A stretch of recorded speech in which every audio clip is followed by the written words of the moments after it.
Bonjour à tous, alors je vous propose ici des petites révisions pour le brevet. Donc ici c'est le sujet brevet 2019 qui est tombé dans les centres étrangers, donc en début juin, mi-juin ici. Et donc c'est l'exercice numéro 1. Alors 5 questions, à chaque fois 3 réponses sont proposées et une seule des réponses est exacte.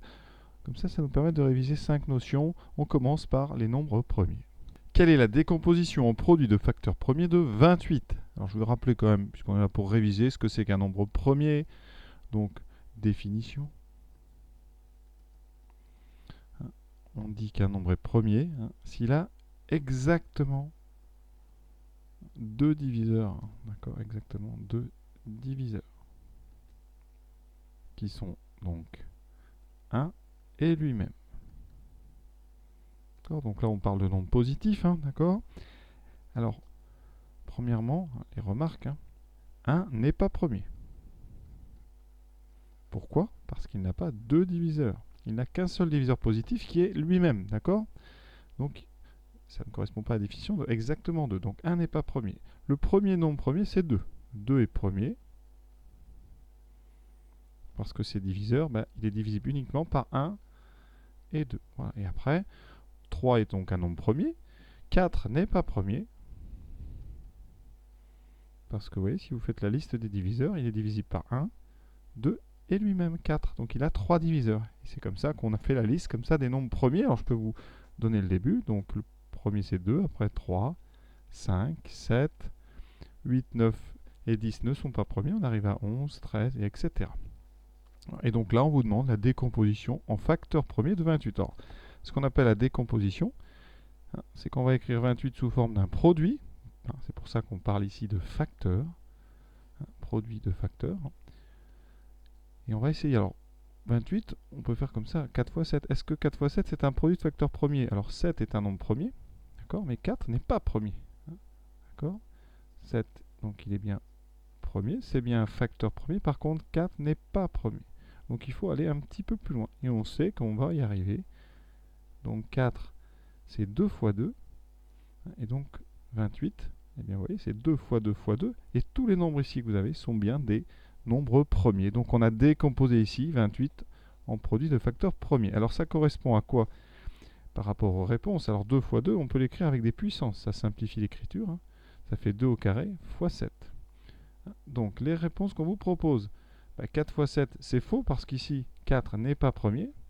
2 fois 14, ça ne marche pas parce que 14 n'est pas premier. C'est 2 fois 7. D'accord. Donc il y a plus que 2 diviseurs. Et après, vous voyez, la réponse qui nous correspond, c'est la réponse C. Deuxième question, un pantalon coûte 58 euros.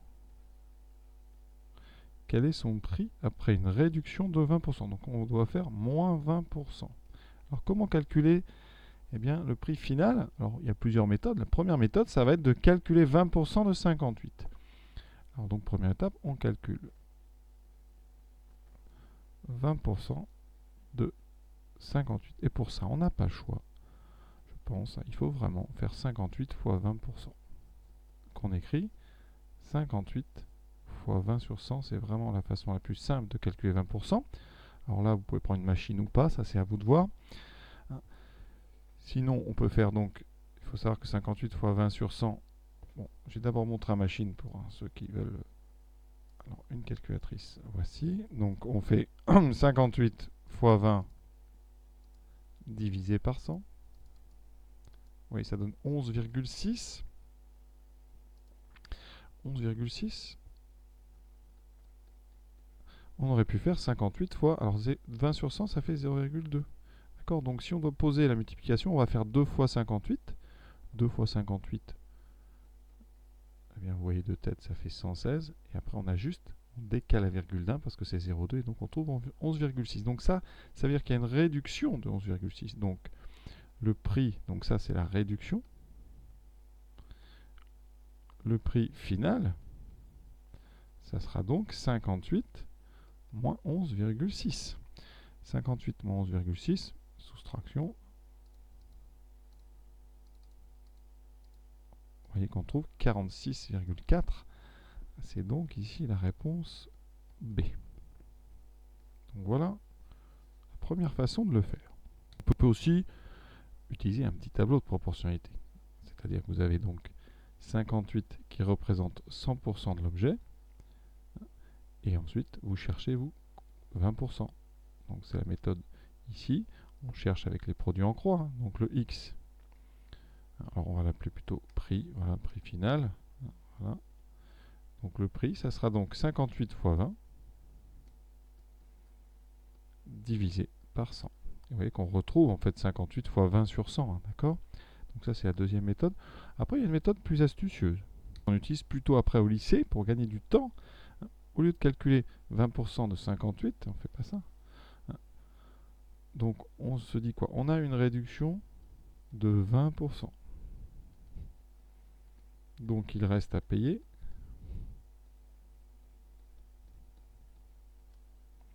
80% de l'objet. Et donc plutôt que de calculer 20% et de faire une soustraction, on va directement calculer ce qu'on va payer. Donc on va faire 58 fois 80%, donc fois 80 sur 100. Et vous allez voir, ça donne tout de suite le résultat. On fait 58 fois 80 divisé par 100. Et on trouve donc 46,4. Voilà donc la méthode qu'on voit après au lycée pour pouvoir faire les calculs plus vite et les enchaîner. Troisième question. Quelle est la longueur en mètres du côté AC? Alors regardons la figure. AC, c'est donc ici. On a ici une indication d'un triangle rectangle. Donc triangle rectangle, ça veut dire deux choses. Soit on peut peut-être faire du Pythagore, soit utiliser la trigonométrie. Alors ici, on regarde, on n'a qu'une longueur de côté. On n'a que le 25 mètres ici, on n'a que la longueur AB. Et on a un angle. Donc là, on va passer par trigonométrie. Alors, je rappelle que la trigonométrie, ça se fait dans des triangles rectangles. Donc ici, on va faire ABC. Il est bien un rectangle, on le précise. Ensuite, ça veut dire nous on veut calculer donc la longueur AC, c'est-à-dire le côté opposé. Donc ici, on cherche le côté opposé et on dispose donc pour l'angle ABC, il faut bien comprendre que AC, c'est donc le côté opposé et que AB, c'est le côté, alors ce n'est pas hypoténuse, hypoténuse c'est B, c'est AB, c'est le côté adjacent. D'accord? Donc si vous rappelez SOHCAHTOA, il nous faut donc un côté opposé et un côté adjacent. Donc un O et un A, c'est donc le TOA. Ici. D'accord? Donc on va utiliser la tangente. On sait que tangente donc de 15 degrés, ça va être égal donc au côté opposé sur adjacent. C'est la formule donc TOA. Donc côté opposé, c'est ce qu'on cherche. On va écrire AC divisé par le côté adjacent qu'on connaît, c'est 25. D'accord? Et là, on va tout multiplier par 25. Et donc, on en déduit quoi? Eh bien que AC, ça va faire 25 fois la tangente de 15 degrés. Et c'est la machine qui va faire le reste. On tape donc 25 fois tangente 15. On ne met pas degré. Hein. Le degré est déjà programmé sur la machine. Vous voyez, c'est écrit Doug ici. On valide. On obtient une formule qui peut être étrange. Et là, on la convertit en nombre. Voilà, on fait un arrondi, ça fait 6,7. Donc c'est la réponse B. Voilà, on a terminé. Donc à peu près 6,7. Quatrième question. Qu'est-ce que la médiane de la série statistique? Alors la médiane, c'est un nombre qui coupe la série en deux groupes par ordre croissant. Donc ici, on a une série. On va déjà écrire cette série dans l'ordre. En mettant donc 2, 3, 5, 6, 8 et 12. Voilà. On a donc ici 6 nombres classés dans l'ordre. La médiane, c'est donc quelque chose qui va couper ça en deux. Alors ici, quand on a donc un nombre pair, on fait donc deux groupes de 3. D'accord? Et la médiane, ça va être ce qui sépare ce groupe exactement en deux. Donc on va prendre la note ici, enfin la troisième valeur, donc 5, plus la quatrième valeur, 6, divisé par 2. On fait donc 5 plus 6, 11, sur 2, ça fait 5,5. C'est donc la réponse A. Alors ce qu'on pourrait rajouter, c'est que si on avait mis une septième valeur, par exemple un 15, eh bien on n'aurait pas pu couper exactement en deux groupes de 3. Donc dans ce cas-là, on aurait fait deux groupes de 3 et on aurait eu ici un élément tout seul qui est entre les deux groupes, et ça serait lui en fait la médiane. Ici la médiane aurait été 6. On écrit MED. Ici nous, on n'a pas eu à faire ça puisque on a deux groupes, donc il faut faire en fait le milieu entre la dernière valeur du premier groupe et la première valeur du deuxième groupe. Et ici donc ça donne 5,5. Il ne faut pas confondre avec la moyenne. Pour faire la moyenne d'une série, c'est pas du tout le même calcul. Pour faire une moyenne, on additionne tous les nombres. Ici donc 2 plus 5, plus 3, plus 12, plus 8, plus 6. Et on divise par le nombre total. On a 6 personnes, enfin ici 6 notes. 5 et 2, 7 et 3, 10, 22, 30, 36 sur 6. Et on trouve 6. Donc la moyenne, c'est 6. Voilà pourquoi certains auront peut-être répondu la réponse B. Attention donc à ne pas confondre médiane et moyenne. Quel est le rapport de l'homothétie qui transforme le carré A en carré B? Alors déjà, qu'est-ce qu'une homothétie? Donc on va prendre un exemple. Homothétie, donc je vais prendre une homothétie de rapport 2 et de centre C. Alors ici j'ai un centre, voilà. J'ai un point A. Où va être l'image du point A? Eh bien, par une homothétie de rapport 2, on relie ici C et A et on va tout simplement doubler la distance entre A et le centre en restant du même côté. Ça, l'image de A, ça sera A'. Là, vous voyez, les distances sont doublées. Ça veut dire que toutes les longueurs vont être multipliées par 2. Si ici j'avais un deuxième point ici B, eh bien l'image de B, vous voyez, serait ici. Et donc ce qu'on peut remarquer, c'est que A'B' est 2 fois plus grand que AB. Si on a un rapport 1,5,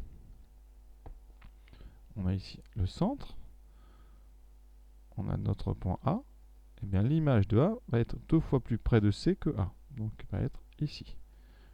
Et donc si j'avais ici un point B, et vous voyez que ici l'image de B serait là, et donc A'B' est 2 fois plus petit que AC. Donc les homothéties de rapport 1,5 vont raccourcir, diminuer les figures.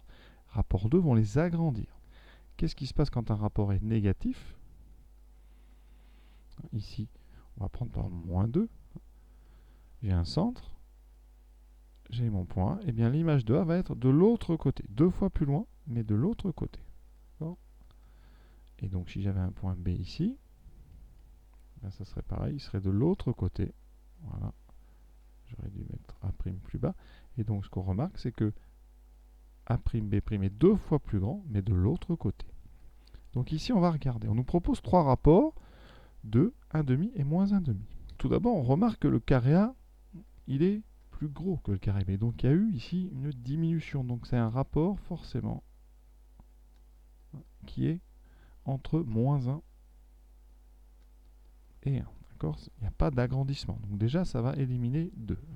Un rapport 2, ça aurait... On peut voir que le carré A a des dimensions 2 fois plus grandes que le carré B. Donc 2 rapports sont possibles pour notre homothétie. 1,5 et moins 1,5. Et donc on va regarder les deux possibilités. Pour le rapport moins 1,5, on sait que le centre va être entre les deux figures. Donc le centre, ici, il n'y avait pas trop le choix, ce sera forcément ce point-là. Et effectivement, si on prend ce point-là, on va donner des numéros. On fait A, B, C et D. Ici, le point C va être envoyé sur le point ici. D'accord? C'. Et le point B, oui, va être envoyé sur le point ici que je vais appeler B'. Et A, par le centre, va être envoyé ici. Et effectivement, on a bien ici une possibilité avec un rapport moins 1,5. Il n'y a pas de problème, le centre serait ce point-là. Par contre, petit problème de texte, c'est possible d'avoir une homothétie de rapport 1,5 et je vais vous montrer tout de suite la figure. Si on met le centre ici, regardez bien la figure, j'ai relié tous les points comme ceci, et bien on a ici une possibilité. L'homothétie de rapport 1,5 marcherait. Vous voyez, chaque point ici, si on regarde le point qui est là, il est bien, donc si je regarde cette longueur-là, j'ai bien ici divisé par 2. Pareil, cette longueur-là est divisée par 2. Et celle-là aussi. Et donc, ici, on a une figure qui correspondrait à une homothétie de rapport moins 1, de rapport 1,5. Donc, étrangement, il y a deux réponses possibles, la réponse A et la réponse B. Donc, je pense qu'intuitivement, tout le monde aura répondu de toute façon 1,5 ou moins 1,5 à cause des divisions des longueurs. Donc, tout le monde aura bon, on acceptera forcément les deux réponses. Voilà, cet exercice est terminé. Je vous souhaite une bonne continuation dans vos révisions.